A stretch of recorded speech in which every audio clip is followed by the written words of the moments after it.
90% of the women who are online talking about how trash Clay is because he was honest and vulnerable the whole time are at home with men who lie to them all the time.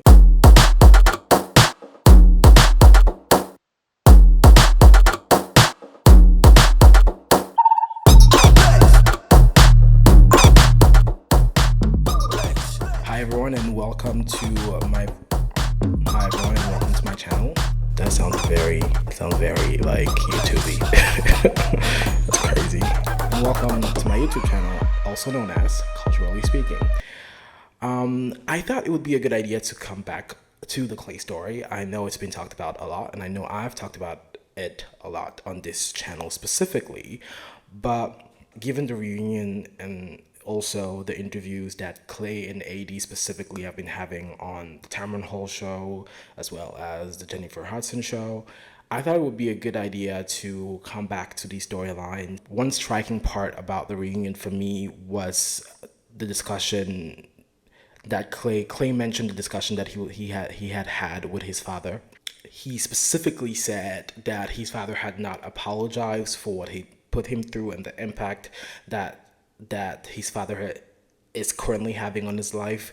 But he also said that he doesn't need a word-to-word apology because he understands his father, and for him, his father, without even saying the word, has already expressed sorrow and expressed a form of apology for what he's putting him through. And I thought that was beautiful. Now, emotional therapy and girl boss TikTok will tell you that unless he said the words and said it right, then he's not.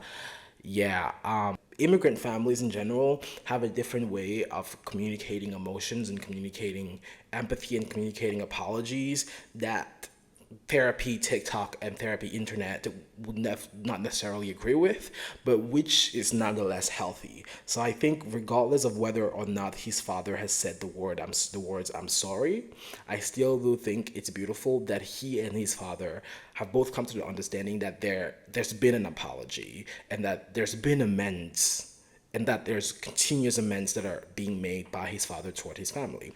When Clay does go on the Tamron Hall show, he later says that his father has explicitly apologized, explicitly said the words, "I'm sorry."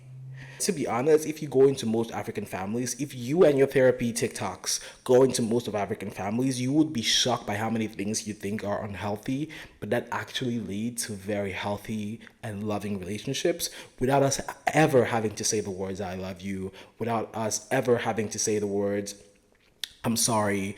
Like, I think there are some uncommunicated things in families like African families, and I can't generalize to Caribbean families or African American families. I can't generalize to everyone, but I think there is uncommunicated emotions that is sometimes even stronger than saying the word "I'm sorry" or "I love you," which is overused, oversaid, and has completely lost its meaning. I digress. Let's come back to talking about the relationship between AD and Clay. Clay does mention that he thinks that AD is the love of his life. No, I think he means that. I still do personally feel like I don't completely believe in the in the Love Is Blind experiment, so maybe my perspective is coming from there. But I don't think you fall in love that quickly. Also, it's been a year though.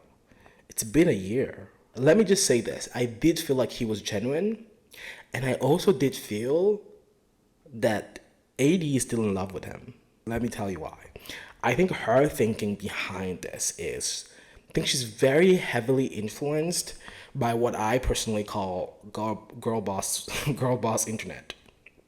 What I call girl boss social media is a social media ecosystem which feeds itself, especially women, and feed each other's perspective on what a man should do and shouldn't do and what a woman should be looking for in a man.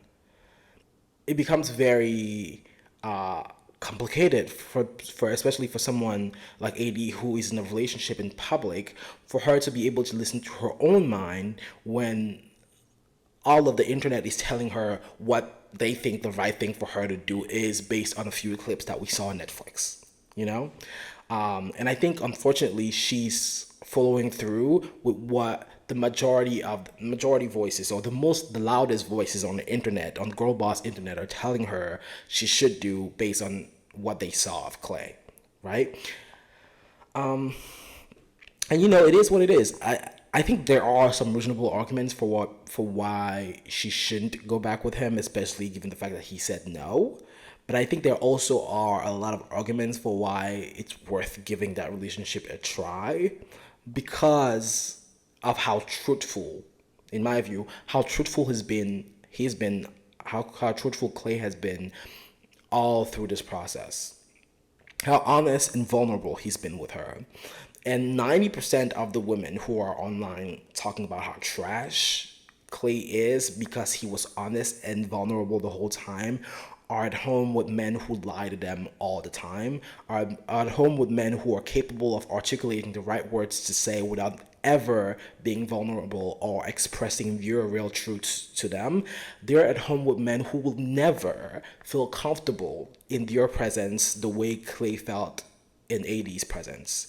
The reason why so many women can't understand Clay's vulnerability and Clay's honesty is because most of them have never experienced a man's vulnerability and honesty with them. That shit you have at home, bitch, it's a whole fucking lie. And eventually it's gonna fall apart, like 60% of US marriages do.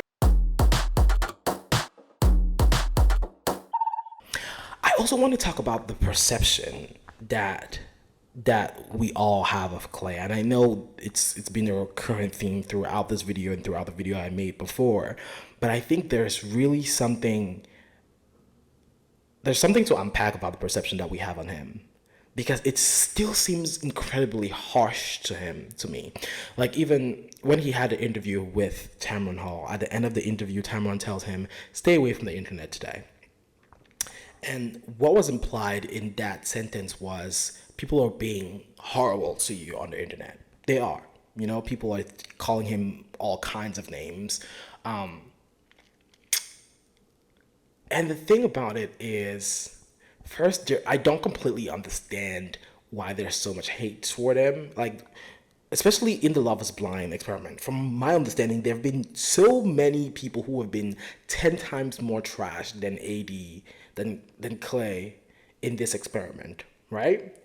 However, I don't think there's ever been someone who's been as open in this experiment as Clay has. I will even go as far as to say that Brett from season 4 was never as honest and as vulnerable as Clay has been through this experiment. We never saw a single flaw, but he has flaws. And what we got to see here is not only that we got to see Clay's flaws, but we got to see how vulnerable he was willing to be and how comfortable he was in his vulnerability. I think he felt so comfortable with AD specifically that he was more willing to be comfortable, to be vulnerable with her than most men are with any man or woman around them. During the reunion, there were so many times where he was very close to tears. And as someone who would never cry on TV, God, that's an incredible amount of trust that you're placing in this woman, AD, an incredible amount of trust that you're placing in the public, and an incredible amount of trust that you're placing in the ecosystem of Love is Blind. And what I'm saying is that the trust that man is giving to the public and to AD is being repaid to him by mockery, by an assassination of his character, by degrading comments. And so as any other black man watches this, they know that they will never ever put themselves into the position of being as vulnerable and as open as Clay has been, especially not in public. That's what's been shown to me here. That people say they want black men to be vulnerable and honest. People say they want black men to be open about their fears. But the minute you do it, you get crucified. and no one would ever do it again. None of us will ever do it again. Any black man who watched this knows that this is what happens, and fuck it, I'm gonna be as fake as I possibly can to you. There's so many relationships that I have observed where I can clearly tell that the man is never vulnerable with his partner, with his wife. And I think that's a majority of relationships. At least that's a majority of relationships in which black men are involved. And this is why. What else do I want to talk about? I would literally want to do a whole expose about girl boss Twitter, girl boss Instagram, girl boss social media, and really about the extremely radical and radicalized opinions that men are having on women online today. And I don't think that's the majority opinion. Of course, most radical voices are always the loudest. But I think it's having a huge impact on the majority voices now. I feel like there are a lot of people who are regular people who spend so much time on Instagram listening to girl boss voices that now they think that all this icks are appropriate, that it's that you should absorb, and you should also see their icks as your icks, and that all your radical opinions are actually normal. When in reality, most women who are in healthy relationships are not the ones talking bullshit on Instagram and TikTok.